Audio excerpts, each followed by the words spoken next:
Não tem como a gente falar sobre o ciclo de abuso narcisista sem usar a palavra empatia. Seja porque a gente está descrevendo a vítima ou porque a gente está falando sobre um narcisista e a ausência dela. A empatia, ela tá em todos os discursos, ela tá na perplexidade quando a gente olha e fala, mas não é possível, como é que pode não sentir? E quando a gente está se deparando com tantas cenas chocantes, com essa realidade batendo com o que está acontecendo no Rio Grande do Sul, a empatia, esse se colocar no lugar do outro, fica praticamente impossível, né? A gente não ser tocado com coisas tão fortes, tão violentas e que machucam tanto, e a gente se pergunta o que será que a gente pode fazer? Ele pode ser um passar para frente se você não puder fazer uma doação, ele pode ser o seu tempo, ele pode ser uma palavra, ele pode ser um dinheiro, enfim, sempre tem alguma coisa que a gente pode fazer em benefício do outro. Eu acho que aqui na nossa comunidade a gente tem isso muito claro. Eu acredito que isso seja a ideologia aqui da Narciso, isso seja o que levanta todas as pessoas, é o sentimento e a certeza de que um pode ajudar o outro, e não seria diferente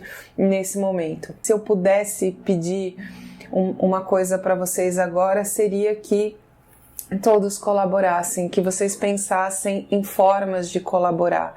Eu tenho certeza que a maioria já está fazendo isso. Se você não pode colaborar com dinheiro, que você possa colaborar com oração, que você possa colaborar compartilhando de repente um post de alguém que você sabe que está doando. Se você for fazer doação de roupa, que seja uma roupa que você usaria nesse momento que vai fazer frio, está começando frio, uma coisa que você sabe que vai fazer bem para alguém que já perdeu tanta coisa. É isso, eu acredito que não tinha outra forma de começar esse vídeo a não ser falando de um momento que muitas pessoas, animais, todo mundo está precisando de uma ajuda específica, urgente e mais ajuda do que a gente nesse momento. Even when you feel low, you can still go. Even when you feel slow, you can still go. Even when there's no hope, you can still go. I never answer to no, man, I still go. Talvez no começo você acredite que vai dar conta, até que sai do controle. Oi, meu nome é Simone Veloso e hoje a gente vai falar sobre stalking.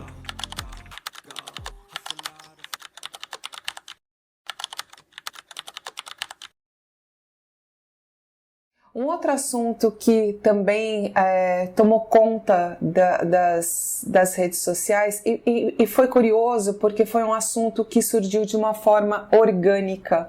Ele não teve muita divulgação por conta da Netflix, mas foi curioso como as próprias pessoas que foram assistindo o seriado Bebê Rena começaram a ficar sensibilizadas, né, chocadas com o que estavam assistindo ali e foram divulgando o seriado, né? A gente pode perceber que não foi uma grande divulgação ali da Netflix, mas as pessoas de tão impactadas foram passando adiante o tema e a gente começou a perceber nas redes sociais uma grande movimentação. E para quem passou pelo ciclo de abuso narcisista, isso não foi uma surpresa, porque é um tema que todo mundo aqui já conhece, né? O stalking, ele acontece, apesar do seriado ele não ser sobre um abuso narcisista, mas o stalking, ele acontece dentro do ciclo, então ele é muito familiar. O stalking, ele acontece durante o ciclo de abuso, ele acontece quando o abusador, ele percebe ali a vítima que ele quer se aproximar, e depois do ciclo de abuso, né? Quando acaba o relacionamento, o abusador continua, e a própria vítima também, criada uma dependência, ela também começa a fazer um stalking. Então, a identificação, aqui eu vou tentar não destruir a série, vou tentar fazer o mínimo possível, apesar de que tem spoiler, Se você não assistiu a série, por favor, então pausa o vídeo e vai assistir a série, mas eu vou tentar aqui não destruir, apesar de que no curso Universo Narcisista eu acabei contando a série todinha, porque ali eu fiz uma análise que não é o que eu vou fazer aqui. Mas o importante quando a gente fala sobre stalking é o impacto que isso tem e também como isso de alguma forma, que é o que é muito bem retratado ali na série, sem que eu destrua ela, mas o que é muito bem retratado, que de alguma forma, em algum momento, isso também existe um vínculo entre vítima e abusador. E um outro ponto que é muito bem retratado é que uma vítima, ela acaba se conectando, né, abusador e vítima se conectam por uma dor. A vítima, ela tem uma dor, ela pode ter, a gente fala tanto em lacunas, por que um abusador procura, né? A gente fala, narcisistas são tubarões, abusadores são tubarões que percebem o cheiro de sangue, que a vítima, ela vem de algum lugar, o abusador, ele percebe o cheiro de sangue, percebe que tem algum histórico, e isso fica muito bem retratado. Quando a gente tem os personagens ali, tem a Marta, tem o Doni, que tem muitas outras coisas, né? Não é só sobre stalking ali a série. Então envolve abuso, envolve violência, envolve... São muitas, né? Quando fala, são muitas camadas, é uma série de muitas camadas. Se você não assistiu, por favor, assista. E é óbvio que eu preciso colocar também aqui um alerta de gatilho, principalmente para pessoas que passaram pelo abuso narcisista, porque o abuso narcisista envolve também outras camadas, né? Envolve muitas violências, então é impossível você assistir uma série dessas acreditando que você vai estar tranquilo comendo uma pipoca. Não vai, porque quando você vai passando pelos episódios, você fala, caramba, eu não tinha talvez percebido na minha história como uma dor tinha levado a outra. Quando uma pessoa conversa comigo, por exemplo, né, porque é óbvio, eu não vou falar de experiência de outras pessoas, mas quando conversa comigo é muito natural falar, Simone, mas como é que você caiu em 4?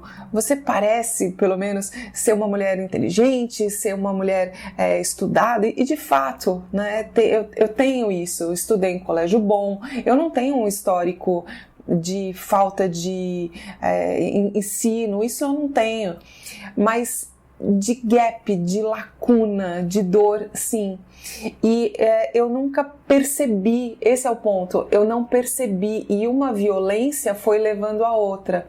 E a busca, né, a falta de informação nesse sentido e a falta de conhecimento em mim mesma, a falta de cura dessas dores, levou a procurar a cura, o alívio em outro tipo de dor. Para aliviar uma dor, você procura outra dor. Falando especificamente sobre o stalking é uma prática onde a pessoa, ela fica, né, stalkeando. Acho que esse termo é tão comum hoje em dia, porque é isso, as pessoas têm acessos a celulares e o tempo inteiro, né? A gente está sendo vigiado o tempo inteiro e a gente também dá muita satisfação o tempo inteiro. Você tem redes sociais, você tem celulares e você é invadido o tempo inteiro e ao mesmo tempo a gente também invade o tempo inteiro. Então, stalkear alguém virou verbo. Você stalkeia alguém e você é stalkeado também, e isso foi de alguma forma normalizado. Antes, para você conseguir acessar alguém, você tinha que ligar na casa da pessoa, pedir para conversar com a pessoa e ela podia te falar, olha, não tô no banho, ela podia se recusar a ser acessada. Hoje não. Hoje o celular é uma extensão da pessoa. Você liga diretamente para a pessoa.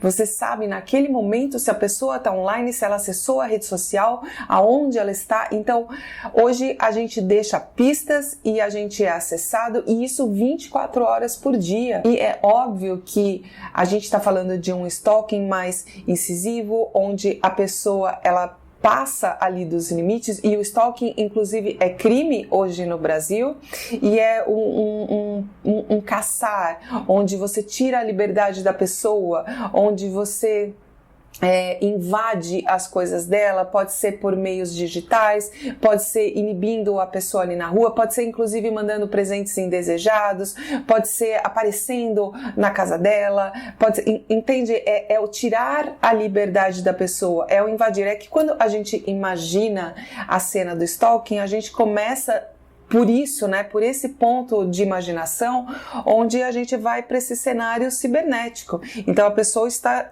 literalmente stalkeando ali no computador, mas é muito mais do que isso. Quando você já verbalizou, quando você já externou a sua não vontade e a pessoa começa a ter formas insistentes. Então, o receber um monte de e-mails, o receber um monte de SMS, o receber um monte de mensagens. Então, esse stalking, essa invasão incisiva, né? Quando a outra pessoa se coloca presente, se faz presente, quando ela te cerca e quando ela começa a te abalar psicologicamente, quando ela te tira a liberdade, quando ela invade o seu campo de trabalho, tudo isso é stalking. Um abusador narcisista é mestre em stalkear, até porque ele controla, né? A gente sempre fala que narcisismo é controle e narcisismo é poder. Então, stalkear a sua vítima é um jeito de fazer com que ela seja controlada e esse poder seja mantido. Acontece que a vítima, durante muito tempo, ela quer se manter dentro do ciclo porque ela não entende o que está acontecendo. A vítima não tem noção do que está acontecendo. Então, o stalking, num primeiro momento, ele é visto como bom, como uma parte de proteção, uma parte de zelo, e muitas vezes quando a vítima está passando por um tratamento de silêncio, por um descarte, ela está passando por um momento terrível, quando ela está sendo stalkeada, ela passa a acreditar que ela está sendo amada. E esse é o grande problema. A vítima, ela confunde sinais, né, como se fossem sinais ali, porque o narcisista, na verdade, ele está cometendo uma prática que é extremamente invasiva, não é à toa que é crime, e a vítima, por ela não ter nada, né, ela começa a se alimentar de migalhas que são extremamente abusivas.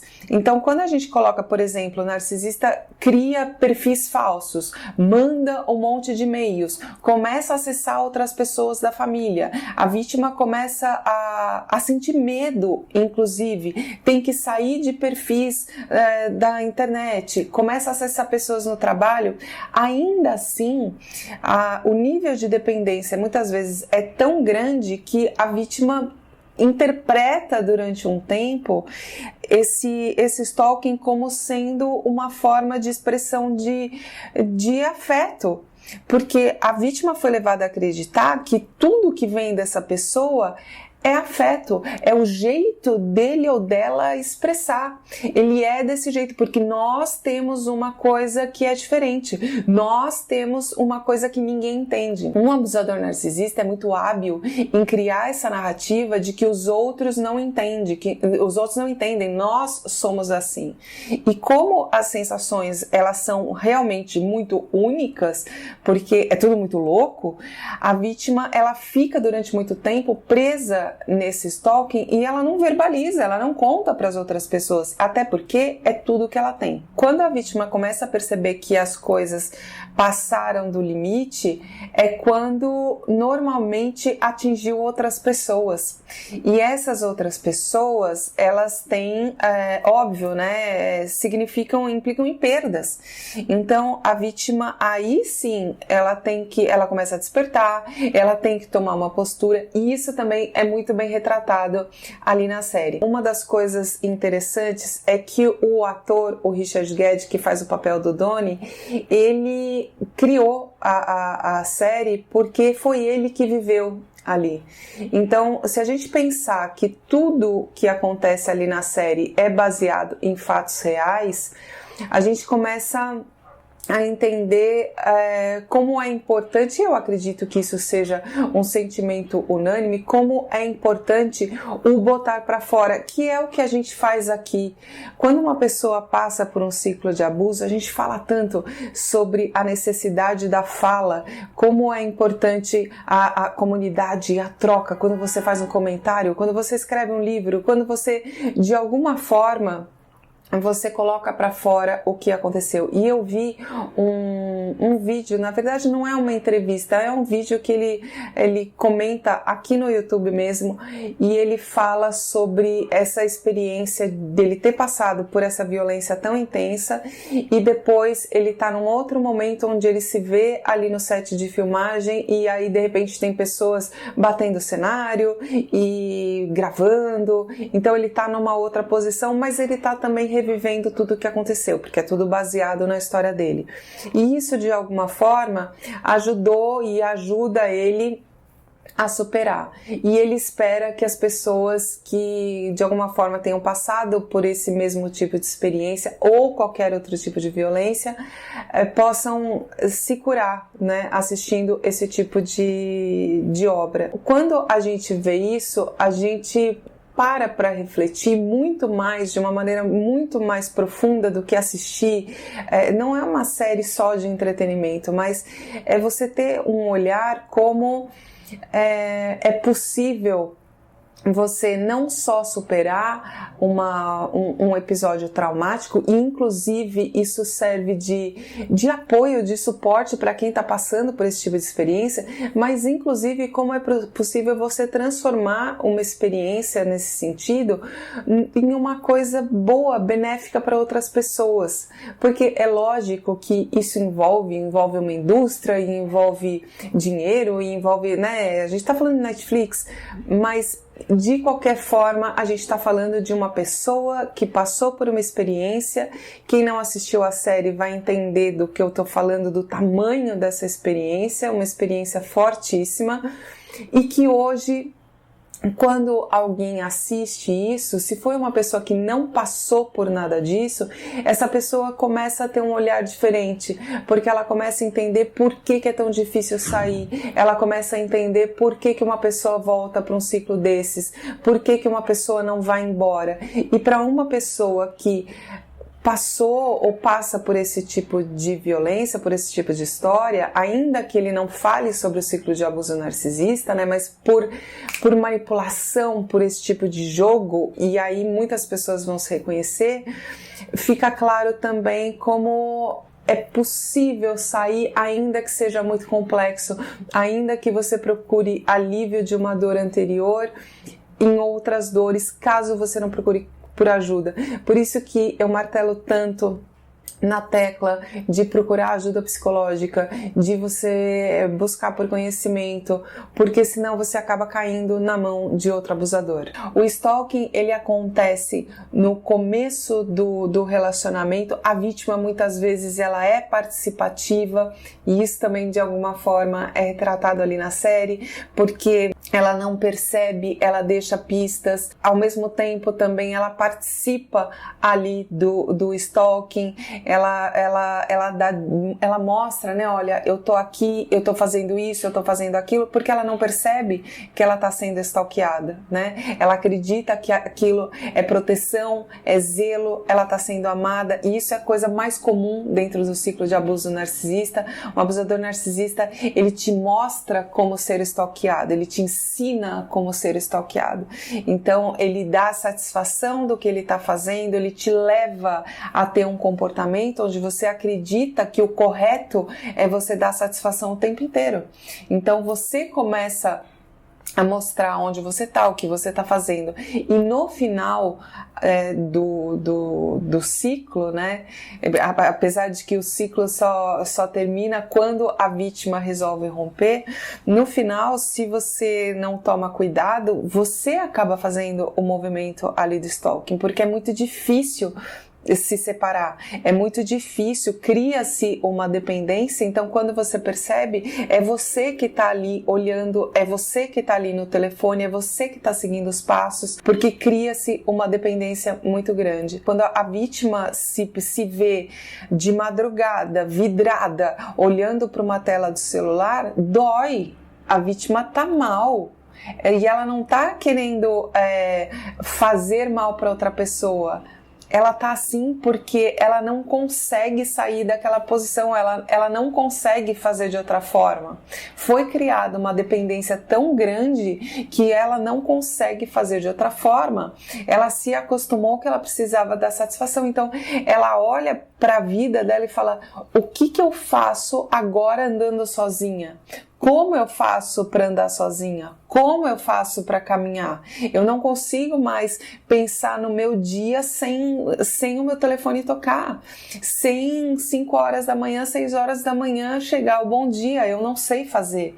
Então, a vítima passa um período muito grande presa a isso. Ela tem sensações de abstinência, ela passa mal, é isso que acontece. Por isso que eu martelo tanto na tecla de entender o que está acontecendo, procurar ajuda para sair disso, manter uma firmeza, porque quando você entende o que está acontecendo e você mantém uma firmeza, você resolve sair, você mantém uma firmeza, o fato de você se afastar não significa que vai ser simples, mas o fato de você se afastar, com o tempo, vai te dar uma calma e uma tranquilidade que vai, inclusive, te dizer que você deve permanecer afastado.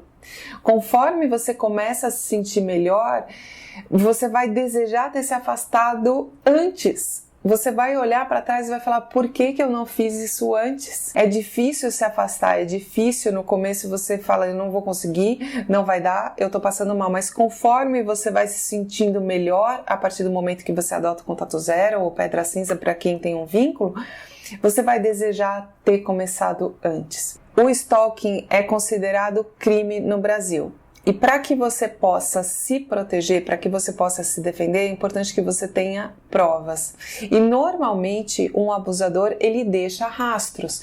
Então o que você tem que pensar? Em captura de tela, em áudio, e-mails. Então por isso que a gente sempre fala: não delete as coisas. Por mais que você esteja tentando adotar o contato zero, é importante que você tenha documentado, porque um abusador, ele sempre volta. E nessas voltas, quando você tenta se afastar, eles voltam e voltam através de pessoas, voltam através de perfis falsos. Então, o máximo de informação que você conseguir juntar, coletar, vai ser importante para que você possa se proteger. É óbvio que a gente está falando de uma coisa extremamente complexa, porque um abusador, principalmente um abusador narcisista, ele é muito hábil nisso, né? Eles usam máscaras, então não é tão simples a gente pegar e falar assim: é fácil, né? Você vai pegar e você vai juntar tudo que você tem, porque muitas vezes a vítima, ela foi levada a destruir coisas. Um abusador também é hábil nisso, em fazer com que a vítima delete coisas, com que a vítima não tenha registro.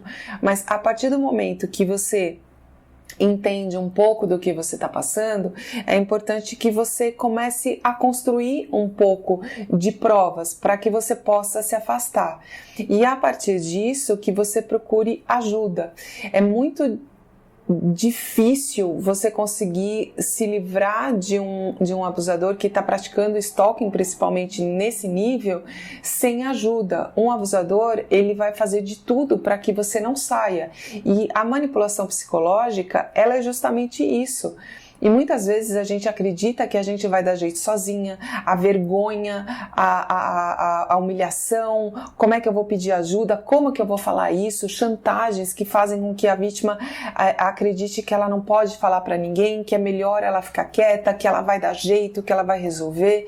Então muitas vezes A vítima, ela fica presa porque ela acredita que ela não deve falar e que ela vai dar um jeito, ela vai resolver, é melhor assim, então não precisa, se eu não falar nada, se eu só deixar o WhatsApp aberto e se eu só deixar no Instagram, porque assim ele fica quieto, assim ela fica quieta. Não fica. As coisas, elas vão piorando, elas vão escalando numa proporção que quando você percebe, você perdeu o seu trabalho, você perdeu os seus amigos, você saiu das redes sociais, você perdeu absolutamente tudo.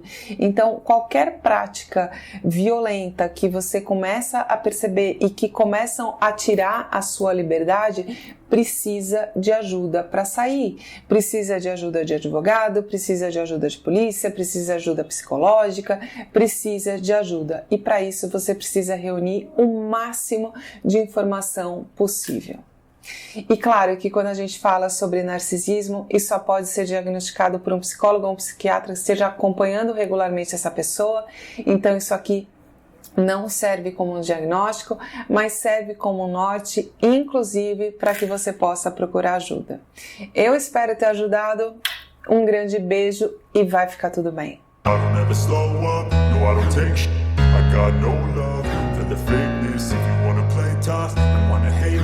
I'll always show up. I don't ever slow up, no I don't take sh**. I got no love for the fakeness. If you wanna play tough and wanna hate this, I'll always show up and make a statement. I don't ever slow up, no I don't take shit. I got no love for the fakeness. If you wanna play tough and wanna hate this,